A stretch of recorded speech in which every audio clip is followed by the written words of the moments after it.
RAF Binbrook doesn't creak. It breathes. Its hangars exhale fog, even when the skies are clear. Something inside it never stopped taxiing the runway. They came to seal off the past, a quiet survey, a cold checklist. But when the fog rolled in, the lights came on, and someone started walking the perimeter with a limp. Old war logs said he died during sabotage. Locals whisper he tried to stop a doomed flight. But if he died in 1945, who's still waving at the runway every night at 3:17 a.m.? We recovered the last recording. One voice, shaking. He's still on watch. But here's the question no one can answer. If the bomber exploded midair, how did Clubfoot's boots stay wet? The gravel under the MOD transport crunches as it pulls to a stop near the rusted perimeter gate. A bitter wind sweeps across the Lincolnshire countryside, bending the tall grass like an invisible tide. Fog hangs low, too low. It clings to the old airfield as if refusing to let go. Sergeant Marcus Hale steps out first, boots sinking slightly into the soaked earth. He takes one look at the cracked runway, the crumbling hangars swallowed by fog, and mutters under his breath, "Hell of a holiday." Behind him, Corporal Jamie Rowe unloads gear from the back, visibly eager, camera slung around his chest. "Place looks like a bloody horror set," he jokes, forcing a grin. His voice feels too loud out here, like it doesn't belong. Yo2 Callum Briggs lights a cigarette, squinting toward the control tower in the distance. "Binbrook, forgot it even existed," he says, exhaling smoke like it's his last comfort. "Used to be RAAF, Lancaster bombers, big ones, ran night ops. The team is here under MOD's Historical Anomaly Recovery Directive, officially to log and assess remaining munitions risk before permanent shutdown. Unofficially, none of them fully know why. Inside the main building, their boots echo through long-abandoned halls, dust on every surface, but a coffee cup sits clean on a desk, still upright, no spiderwebs, no mold. Rowe snaps a photo. No one's been here in decades, right? No one answers. A wind gust howls through broken panes, and somewhere distant, out by the hangars, a loose chain clinks steadily, as if tugged. Briggs eyes the dark hall ahead. "Let's make this quick."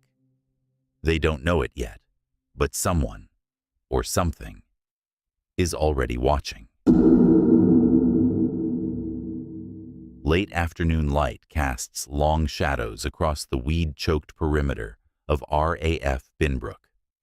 The sky is low and metallic, the airfield unnaturally still.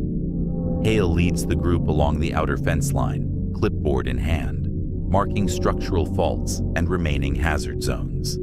Every few steps, his pen hesitates. Some sections of the fence show signs of recent repair, others oddly warped, like they were bent from the inside. "Hangar 2's half collapsed," Hale mutters. "Might need drone inspection." Rowe adjusts his body cam and points toward a set of blast doors in the distance. "What's that section? Doesn't match the layout I pulled." Briggs stops, squinting. "That was sealed after the Cold War. Wasn't part of your brief?" Rowe shakes his head. "It's not even on the current schematics." They approach the main hangar next. A single red warning light, long dead, hangs above the entry, dangling slightly in the breeze. Inside, they find nothing but rusted scaffolding and moldy tarps, until Briggs stops near the far wall. "Oi, look at this." Etched into the concrete is a faint set of initials, SS. Beneath it, a date, 1945. No dust on the carving. It looks freshly scratched, though the wall hasn't seen a soul in decades. Rowe raises his camera. Could just be vandals. But the camera glitches, a flicker of static, then black. When he looks up, The fog outside the hangar appears denser than before. Hale's radio crackles, then cuts. Dead. They all freeze. A soft dragging sound begins, faint, metallic, from somewhere inside the hangar, like something heavy being pulled, slowly. Hale signals, silently, eyes sharp. No one breathes. The sound stops, and for just a second, only Roe sees it. A figure in vintage flight gear, standing in the hangar's back corner, gone in a blink.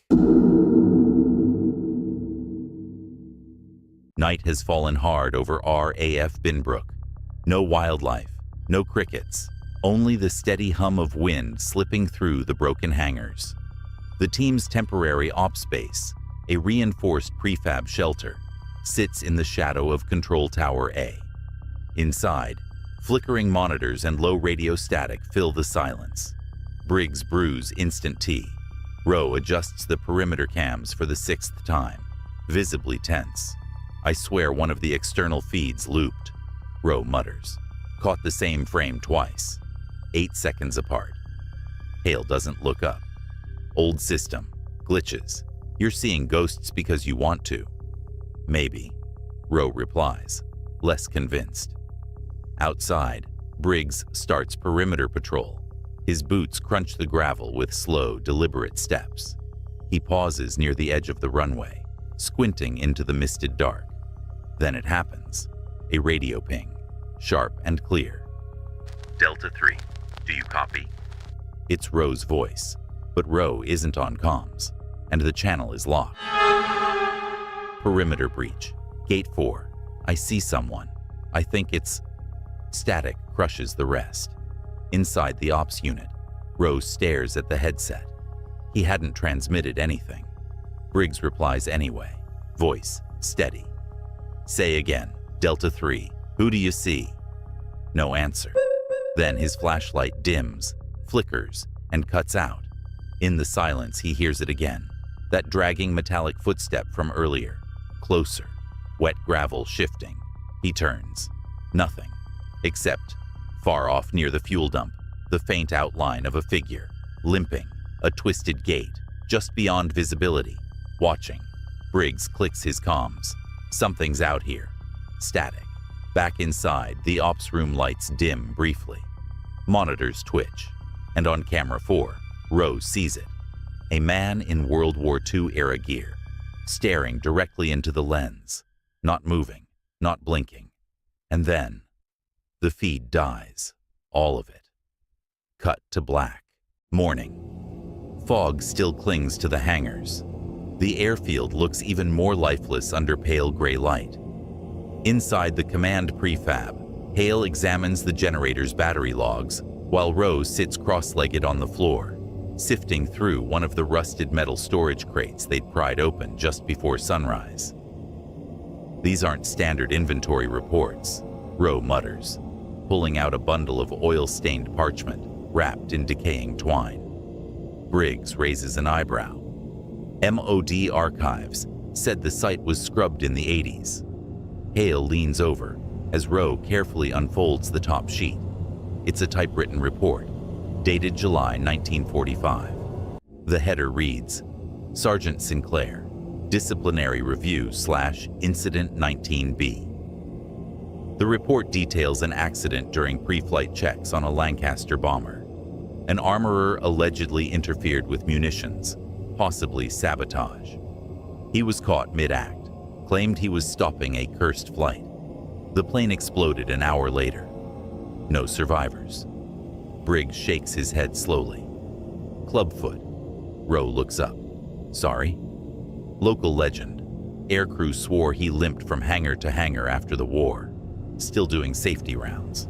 Ghost story. The kind NCOs tell rookies to keep them awake on night watch.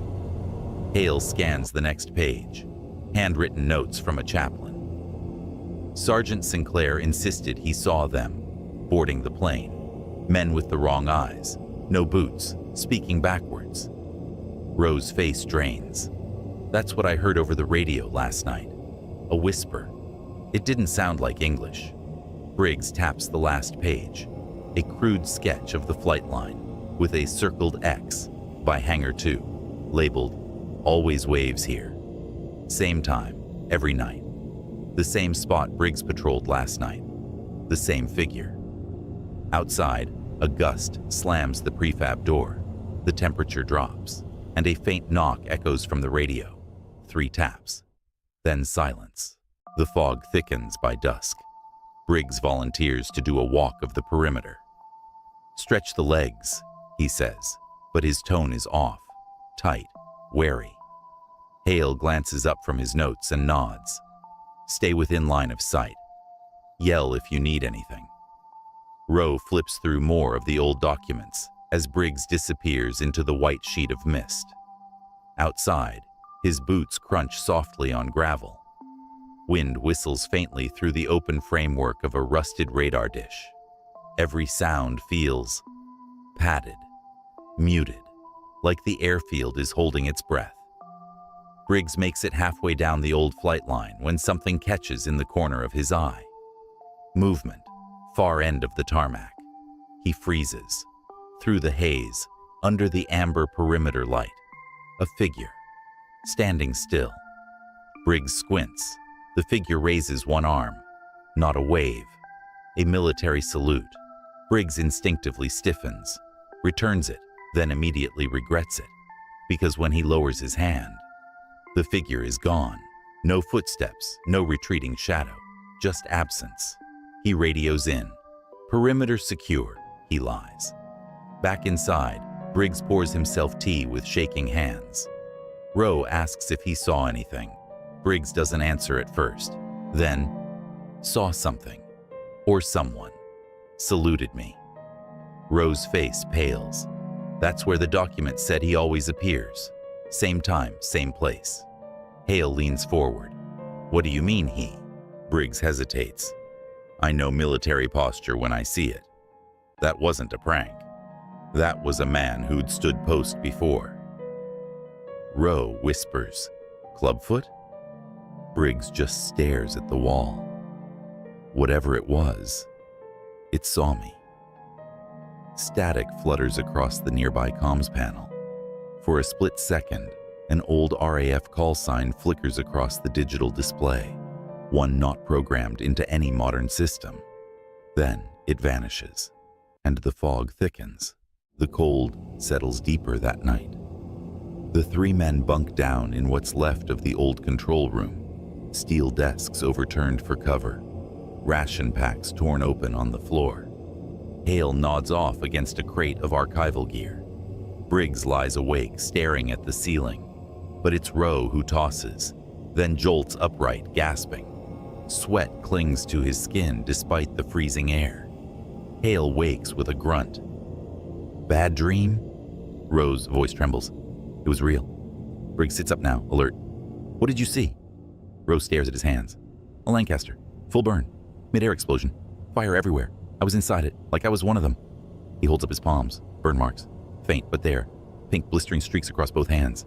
Hale curses under his breath. "That's not a dream." Rowe nods, eyes wide. There was someone outside the blast, watching, limping, waving, not to warn them, like he was trying to stop it. Briggs says nothing. He just glances out the cracked window toward the runway. Rowe pulls out one of the sealed 1940s folders they found earlier, opens to a faded photo. Men in flight gear, smiling. He taps a figure near the edge, barely visible, a shadow behind the crew, one foot turned outward. "Look," he says, "that's him." No one speaks for a long time. Then the radios crackle again, static merging with what sounds like a prop engine. Just faint enough to doubt, but loud enough to make the hair rise on the back of Hale's neck. He reaches over and flips the radio off. Silence. Then from the darkness outside, 3 slow knocks against the metal siding. Measured. Even. Briggs whispers, "He's doing his rounds." Morning is no relief. Briggs runs system checks, but their encrypted comms are down. GPS reads nothing but static latitude. The drone footage they captured yesterday is corrupted. frames frozen, jittering, like it's stuck on a loop of static and fog. "Still think this is just a power fault," Rowe mutters, his nerves fraying. Hale doesn't answer. He's staring at one of the printouts, weather data. The wind direction has been the same for 36 hours. Unmoving. Impossible. They gather near the rear hangar entrance, debating fallback. Hale suggests prepping the Land Rover for a hard pullout, but Briggs shuts that down. "We finished the sweep," he says. "We've seen weird before. This doesn't change the mission." Rowe scoffs. "Burn marks in phantom planes don't qualify as weird." Briggs locks eyes with him. They're not new either. That shuts Rowe up. They split, Briggs to check the power junctions, Hale and Rowe to examine the sealed munitions vault near the runway.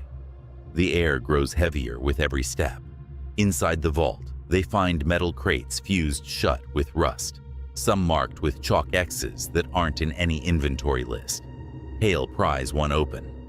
Inside, flight logs, dated 1944.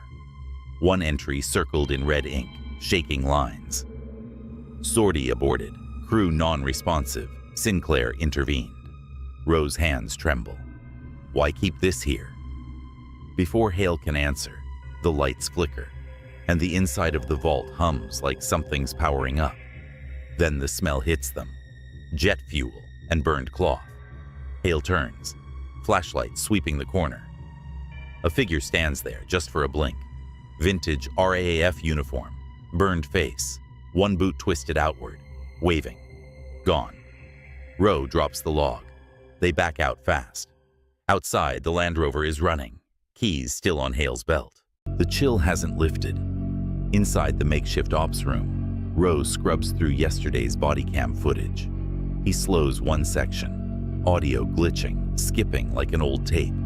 He rewinds again. At times, Tamp 3, 12 a.m., as Hale opens the vault, a faint voice plays beneath the static. "Don't let them fly." Again. Rowe freezes. That wasn't one of them, and it's not in the original ambient mic. He tries isolating the channel, boosting gain. Something else appears.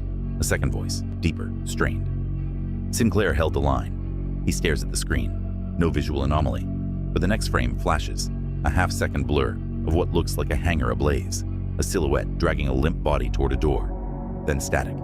He rushes to Hale, who's in the garage bay checking the generator.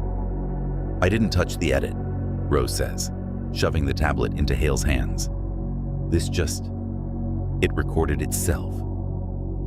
Hale watches the clip. Silent. "You recognize that voice?" Rowe pushes. "No." Hale lies. Later that night, Briggs returns from the perimeter. His eyes are red, face pale. "Perimeter's fine," he mutters, almost robotic. "Same paths, no tracks, just fog." Rowe leans toward him. "You all right?" Briggs doesn't blink. "Did you hear the engines?" Hale stiffens. "What engines?" Briggs walks past them. They were overhead, just for a second, like they were coming back in. He trails off into silence, locks himself in the barracks. At 3 a.m. hours, all external floodlights switch on at once. No power spike, no trigger. And in the fog at runway's end, someone is waving again. But this time, Rowe is recording through night vision. And this time, the figure looks straight into the lens. Dawn offers no comfort. Inside the hangar, Hale stands over a collapsed metal beam, rusted but recently dislodged. Briggs insists it fell on its own. No wind, no vibration, just dropped. Rowe scans it with a handheld device. There's a melted section, warped, as if exposed to a brief blast of intense heat. "EMP?" Hale mutters. "Not from us," Briggs growls, nursing a bruised shoulder. As Rowe returns to their field terminal, he winces and pulls his gloves off. His palms are raw, blistered. "What the hell happened to you?" Hale asks. I had a dream. The bomber, exploding. I woke up like this." Rowe's voice shakes. Briggs cuts in. "My grandfather served here. He told me there was a fire. 1945. Crew caught in the blast. Only one body found intact." Rowe nods slowly. Sinclair? Briggs looks away. Supposedly, he saw it coming. Tried to stop the launch. Why bury that? Hale asks. Because it wasn't just a fire. It kept repeating. Radios lit up at the same time, every year. Rowe's tablet glitches. He taps. An old photo appears on screen. RAF crew lined up, and at the far end, a blurred figure in a long coat, barely visible, 1 foot angled oddly. Rowe zooms in. There, he points. That's the same guy, the one waving. Static crawls across the monitor before cutting to black. Then the terminal speaks. Tinny. Crackled. Engine. 3. Fire. All 3 freeze. Hale reaches down to kill the power, but the system's already off. The voice wasn't coming from the computer. It was coming through the generator casing, metal vibrating like a speaker, and somewhere faintly, the roar of distant propellers builds, then vanishes. The team gathers in the surveillance shack after nightfall. Rain spatters the windows and fog creeps low across the runway, outside. Thick, unbroken. Rowe sits wired into the comms array, headphones over his ears, scanning for any stray signals. Briggs stares out toward the distant runway lights, arms folded. Lights flickered again. Only runway 3. Hale tightens the straps on his vest, his instincts sharpening. Power grid's fine. We checked it twice. Rowe stiffens. Got something. He cranks up the volume. A low hum fills the room, rhythmic, mechanical at first, then unmistakably human. Breathing. Slow. Labored. Then a sharp intake, like someone submerged underwater. 3:17 a.m. blinks on every synced watch at once. Rowe yanks the headphones off. Same time last night. Same signal. Briggs mutters, "That's when the bomber exploded in the old reports, down to the minute." Suddenly, all 3 exterior motion cams flare white. The monitors fizzle, then go dark. Hale grabs his rifle. Eyes outside now. They move out, boots heavy against the soaked concrete. The air is still, oppressively silent. Rowe's flashlight beam swings across the taxiway and catches a figure at the far edge of the airstrip. Standing, motionless, wearing vintage gear. Briggs whispers, That's the waving one." But this time, it doesn't wave. It turns its head slowly and begins limping toward them, 1 foot dragging, leaving a long, wet mark on the concrete. Briggs lifts his rifle. "Permission to fire?" "No," Hale says. It's not right." Suddenly, the figure vanishes, not in a blink, like tape skipping, frame jump. Gone. Rowe's voice breaks the silence. "I didn't blink." From inside the shack, a new voice crackles through the comms. "Hangar 3, fire in the wing." But no one is touching the radio. Morning breaks gray and cold, but no one's slept. The team huddles in the prefab shelter, metal walls slick with condensation. Rowe sits silently, clutching his mug. Hale checks his gear with robotic focus. Briggs stands near the entrance, chain smoking, watching the hangars. Hale finally breaks the silence. "We need to log last night, every detail." Rowe doesn't move, just raises one trembling hand. Burn marks, raw, circular, blister his palms. Briggs leans forward. "Christ, what happened?" "I dreamed I was on fire," Rowe whispers. "Inside a bomber. Lancaster. Nose gunner seat. It exploded, but it wasn't a dream. I could feel it." Hale grabs a med kit, examining the burns. "These are fresh, like flash burns." "How the hell?" Rowe looks at them wide-eyed. "Someone was screaming. Not me. Someone else behind me." He said, "You were warned." The prefab lights flicker. Once. Twice. Briggs mutters, "Whatever this is, it's personal. It's using our heads." Rowe speaks again, softer. "I think it's using memories." They glance toward the window. Outside, fog begins creeping in again, heavier than before. It spills across the runway like a rising tide. Then a loud thud hits the roof. Everyone freezes. Another. And another. Like boots, pacing above them. Hale grips his sidearm. No access up there. Briggs unlocks the door slowly, stepping out with Hale right behind. The roof is empty. No sign of disturbance. But on the ground, just at the prefab's base, fresh prints. What-2 military-issue boots. 1 foot dragging. Inside, Rowe breathes faster. From the radio shelf, a soft hum begins again. Low. Repeating. Flight path not cleared. Abort mission. Abort. But it's not a transmission. It's a recording. And the tape is blank. 6 p.m. Dusk settles hard over Binbrook. The fog has thickened to a wall. Visibility is down to 50 meters. The cold creeps under gear and into lungs. The team stands outside Hangar 3 preparing thermal scans. Hale adjusts the drone tablet, but the feed won't stabilize. Static blooms across the screen. The signal stutters, then dies. Briggs scans the perimeter with binoculars. Stops. There, edge of the runway, see it? Hale squints. For a split second, a silhouette.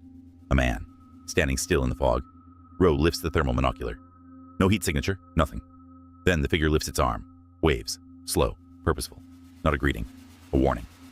Tell me someone logged that. Briggs growls. No visuals, Hale mutters, already rebooting the drone. No feed. Rowe lowers the monocular, his face pale. It's always the same time. That's the 3rd day in a row. The silence thickens. Then the wind picks up, carrying with it the faintest sound. Distant engines, sputtering, choking, failing. They turn toward the runway. Headlights flicker on, ancient ones, mounted low, amber-hued. A phantom convoy? No vehicles in sight. Briggs snaps. We're leaving at first light. This place is soaked in something foul. They return to the shelter. Inside, Rowe writes in his logbook. Hale wipes down frost from his tablet. Briggs counts gear.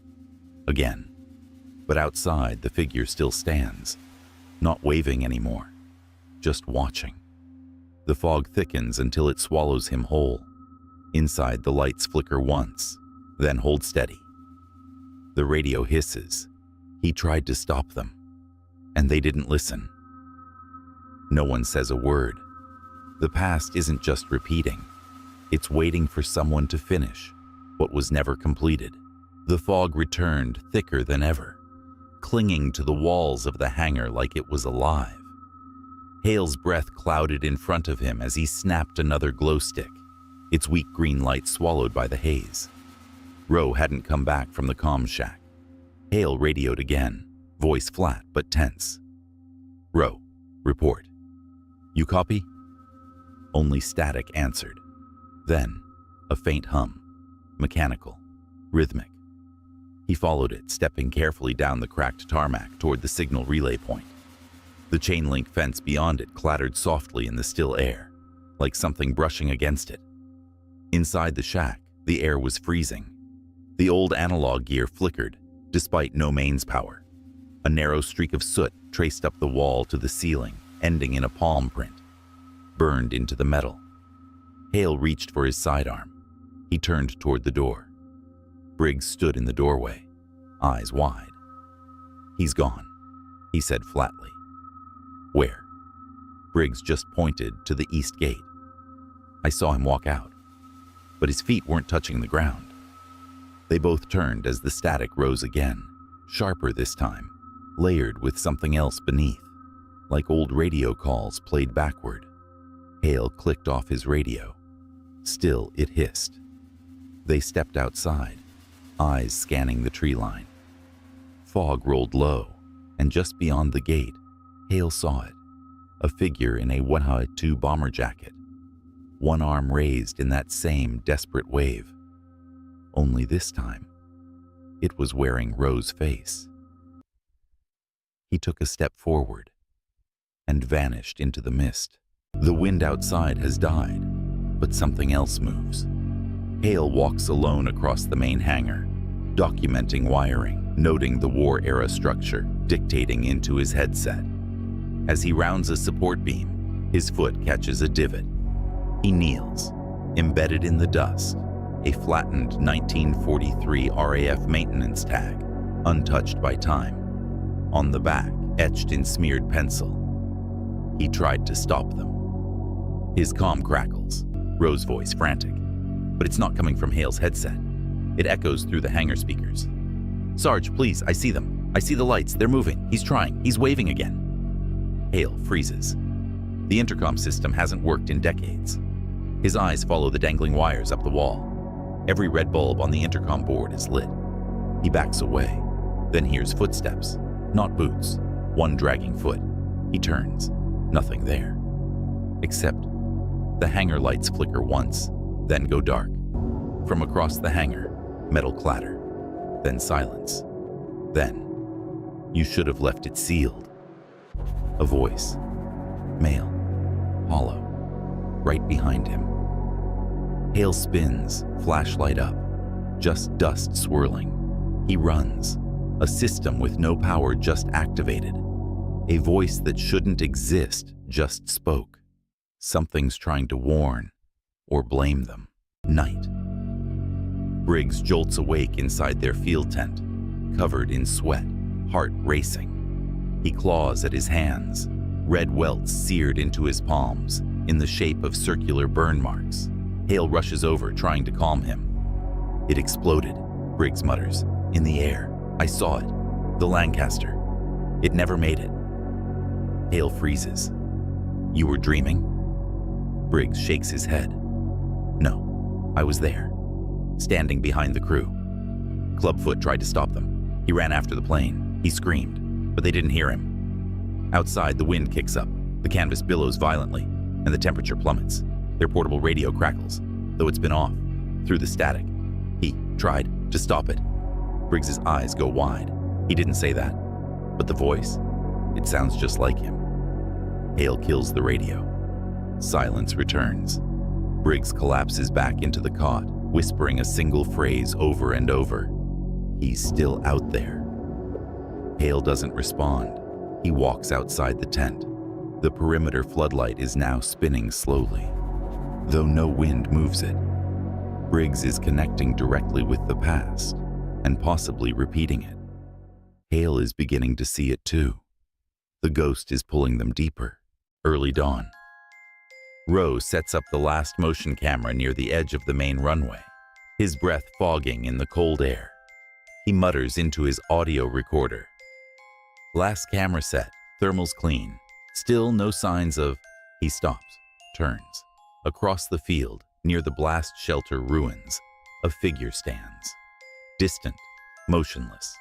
It wears vintage RAAF gear, helmet, flight jacket, lopsided stance. Rowe raises his binoculars. The figure lifts one arm, waves. Rowe stumbles back, fumbles his radio. "Hale, I've got someone here, opposite shelter row, possibly injured. Uniform looks, what W2 issue?" Static. No reply. He turns back. The figure is gone. Suddenly, the runway lights flicker. Then, ignite in sequence. One by one, the strip comes alive like it's prepping for a takeoff. Rowe stands frozen. The wind howls down the tarmac. A low engine hum rises, but there's no plane. He runs. Back in camp, Hale and Briggs watch the camera feed. They see Rowe running. Behind him, nothing. Until one frame glitches. A blur of multiple figures in aircrew uniforms, walking the runway in silence. The next frame, gone. The haunting is escalating, more structured, more intelligent. The ghosts are reenacting their final mission, and the living are being pulled into the loop. Night. Inside the main barracks tent, Rowe tosses in his cot, drenched in sweat, muttering fragments in his sleep. "Stop the fuel. Don't prime. They don't hear me." Suddenly, he bolts upright, screaming. Hale rushes in with a torch. Rowe clutches his hands in pain. His palms are red, blistered. Briggs examines them. "What the hell? These look like contact burns." Rowe trembles, voice cracking. I was holding the bomb doors. They wouldn't listen. It blew. It blew anyway." He breaks down, hyperventilating. Briggs tries to ground him. "Jamie, that wasn't you. That wasn't now." But Rowe doesn't respond. He stares into nothing, whispering. He tried to stop them. He always tried. As Hale inspects the wounds, something clicks. He grabs a field guide, cross-referencing old flight procedures. The Lancaster's fuse panel. If someone sabotaged the ignition relay from inside. He looks up. His face darkens. Rowe isn't dreaming. He's reliving someone else's last moments. Outside, a faint spotlight beam sweeps across the fog, even though no light source is active. Inside the tent, their thermal cam battery drains to zero, without warning. The connection between the ghost and Rowe deepens. The past is not just replaying, it's possessing. A deep hum vibrates the ground as Hale wakes to a low, rhythmic buzzing. He exits the barracks to find Briggs already standing near the edge of the perimeter fence, staring ahead. In the distance, through the thick morning mist, the runway lights flicker on one by one. No one touched the generator. Briggs speaks, voice low. Same time, every night, same place. They both spot it. A lone figure at the far end of the runway, barely visible in the fog. Vintage RAAF gear, limping. One hand raised, waving. Rowe joins them, visibly shaken. His bandaged hands tremble. That's where the accident happened. He's stuck there, watching it over and over. Suddenly, the lights cut out. Total blackout. Rowe gasps and collapses to his knees. He mutters in sync with a voice that only he hears. Too late. Always too late. Hale grabs him, trying to shake him from the trance. Briggs turns toward the main road. That's it. We're pulling out. Tonight. They agree to prep for immediate exfil, but the airfield has other plans. As they retreat toward their gear, a low, thunderous engine growl echoes in the clouds, though no aircraft has flown overhead in decades. Sinclair's time loop is activating again, but this time, it's pulling them in. The team gathers their equipment in tense silence. Briggs checks comms. Static. Rowe fumbles with his thermal scope. Dead pixels bloom like mold. Hale rifles through the last of the records they recovered from the locked room. One photograph slips loose, black and white, frayed at the edges. It shows a young RAAF crew posed in front of a Lancaster. One figure, partially obscured, has a twisted boot and a cane, handwritten on the back. He stayed behind. Suddenly, the barracks lights flicker. A shadow stands briefly in the doorway, limping, watching. Rowe jerks back, whispering, "He's not angry. He's warning us." Hale speaks, almost to himself. What if he wasn't the cause, but the seal? Briggs's eyes narrow. His voice is grave. You break a seal, something gets out. The wind outside howls unnaturally, and the air pressure drops fast. Metal groans, hinges scream. The walls shake with the unmistakable thud of bomber engines. But there's nothing outside. Suddenly, every screen in the barracks blinks to life. Static. Then a phrase, typed out one letter at a time. Repeat transmission. He tried to stop them.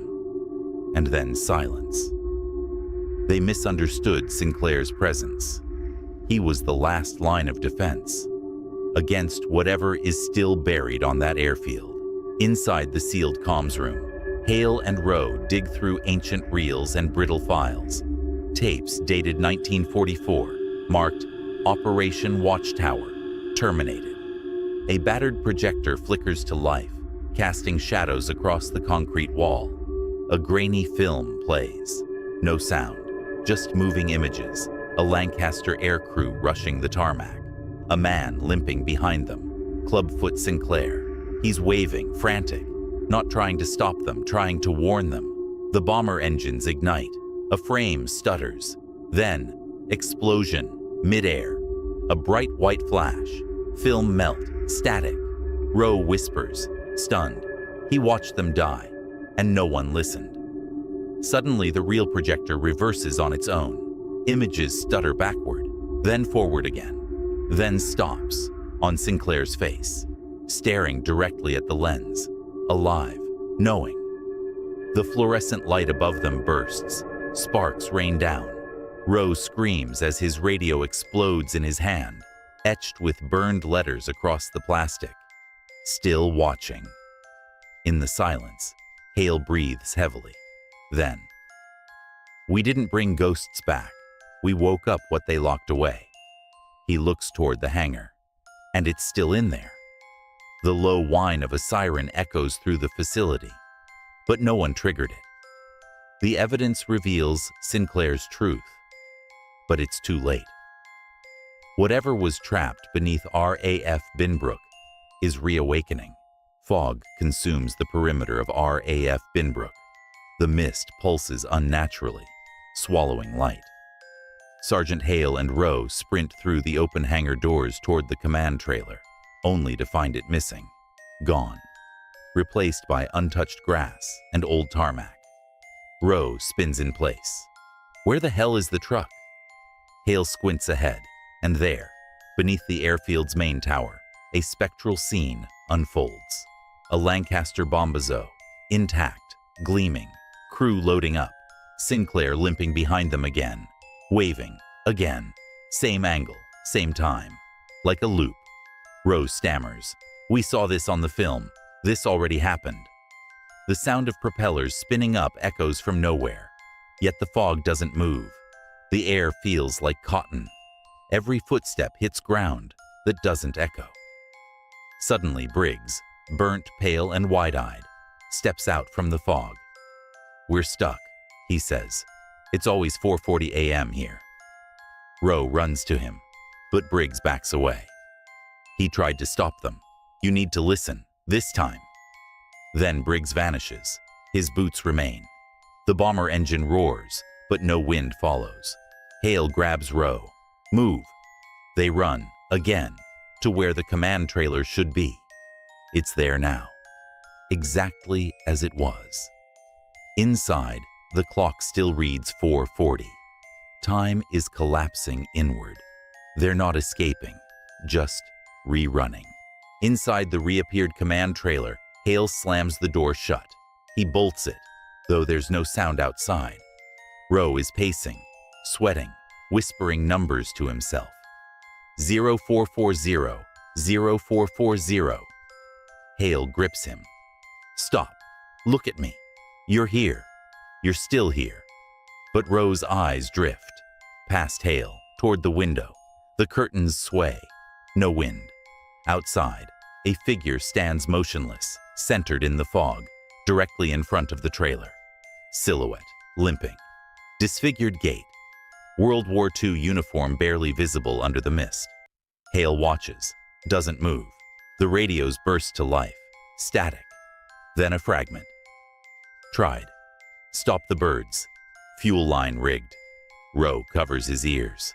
He's not angry. He's warning us. It wasn't sabotage. He knew the plane would fall. They didn't listen. The figure raises one hand. Not in threat. In salute. Suddenly, a loud metallic thud strikes the trailer wall. Hard enough to make the lights flicker. Hale pulls open the equipment case, finds one working flare gun, hands it to Roe. If he's stuck in that loop, maybe we're part of it now. A second thud. Closer. Heavier. Outside, the fog peels back, revealing the bomber again. Idle. Waiting. Sinclair may not be haunting them. He may be asking for help. The airfield is no longer empty. Through the fog, flickers of Lancaster bomber lights buzz to life. Engines that should be rusted beyond repair hum low, faint, almost spectral. Hale steps outside the trailer, Roe behind him, flare gun trembling in his hand. The runway glows with a cold, unnatural blue. Across it, the ghostly aircrew assembles, vintage uniforms, faces shadowed. At the front, Sergeant Sinclair. He salutes again. "Hale, this isn't a haunting. It's a mission, one they never finished." Sinclair walks toward the plane. Roe stares, eyes wide. "Roe, what happens if they take off?" The radio static intensifies, now sounding like a looped distress call. "Abort, abort, 0440. Abort. As Sinclair reaches the bomber steps, the wind changes. Rowe raises the flare gun. Hale, wait. But Rowe fires. The red flare arcs high into the night, illuminating the entire runway. The bomber and its crew begin to fade, like film burning from the inside out. Rowe drops the flare gun, breath caught. The wind stops. Fog returns, choking, blinding. And just before the runway vanishes entirely, a whisper reaches them both. You were never meant to see it fly. The ghost crew wasn't reliving their deaths. They were trying to stop something from taking off again. It's still night, though Hale has stopped trusting the sky. The stars haven't moved in hours. The wind no longer shifts the fog. Hale stumbles out of Hangar 4, clutching the radio pack against his shoulder. Static again. No signal. The airfield is silent, except for the sound of footsteps, his own, echoing where they shouldn't. Then he sees it, the edge of the runway. That shape, standing again, waving, just like before, exactly like before. He backs away, but suddenly he's not on the runway anymore. He's back inside. The same office, same overturned table, same faint smell of smoke and grease. A door slams. Rowe's voice calls out. But Rowe isn't here. He's gone. Has been for hours, or days, or minutes. It's happening again. Hale looks down. The notepad in his hand, blank just seconds ago, is now filled with symbols, over and over. He tried to stop them. He tried to stop them. He tried. A klaxon blares. Not modern. An old World War II-era siren. He turns. The runway lights blink alive in red pairs, leading out into darkness. The Lancaster bomber appears again. No sound, rolling forward from the fog like it never left. The ghost crew stands beside it. Pale faces, empty eyes, and among them Clubfoot. He limps past Hale without a glance, toward the plane, one hand raised, waving, just like always. But this time, Hale hears something, a whisper, from inside his own head, or maybe the comms unit, sparking faintly. If you don't stop them, it loops again. His breath catches. Behind him, the ground vibrates. The engines roar. Hale turns. Clubfoot's eyes meet his, and he salutes. The bomber's engine noise grows, impossibly loud. Hale covers his ears, but the sound isn't just in the air. It's in his skull. A low, droning hum, like something ancient, waking up inside a buried cathedral. Through the fog, red runway lights pulse like a heartbeat. Hale watches Clubfoot climb into the aircraft. His movements shaky, desperate. The spectral crew follows without sound. One turns toward Hale. Its mouth opens, but no voice comes out. Just the same static pitch as the radio. Why do they keep coming back? The question isn't asked aloud, but Hale hears it. The airfield begins to change. The rust peels off hangar doors. Debris rewinds itself into walls. For a few seconds, everything reverts, like time has folded. RAF Binbrook pristine again, its ghosts standing watch.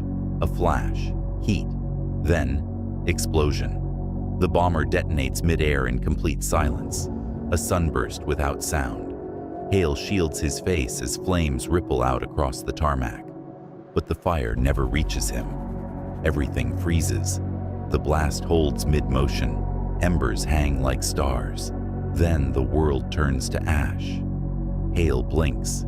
He's kneeling in the middle of the now empty runway, alone. Burn marks line his palms. The fog returns, dense, suffocating. But the air is no longer cold. It's still. From behind, the garbled buzz of a radio crackles to life in his pocket. He pulls it out. It's not on. He's still on watch. A voice, faint, filtered, not his own. The lights along the runway flicker. Once, twice, then die. Everything goes black, flickering light. A reel-to-reel tape recorder spins slowly. An overhead fluorescent bulb buzzes in a small concrete room. Ministry of Defense archival log codes flicker on an old CRT monitor in the background. The camera is still, grainy. Dull green tones wash over everything. Hale sits slumped at the table. His hands are bandaged. He stares forward, unblinking, unmoving. Two figures in civilian dress sit across from him, faces obscured by shadow. One speaks softly, tone clinical. You were sent to assess RAF Binbrook. On-site date, 12th February. What happened after you entered Hangar 4? Silence. Hale doesn't respond. The figure clicks a pen, repeats the question, a little louder. Sergeant Hale, do you remember the airfield lights coming on? Hale blinks, slowly. Then his mouth moves.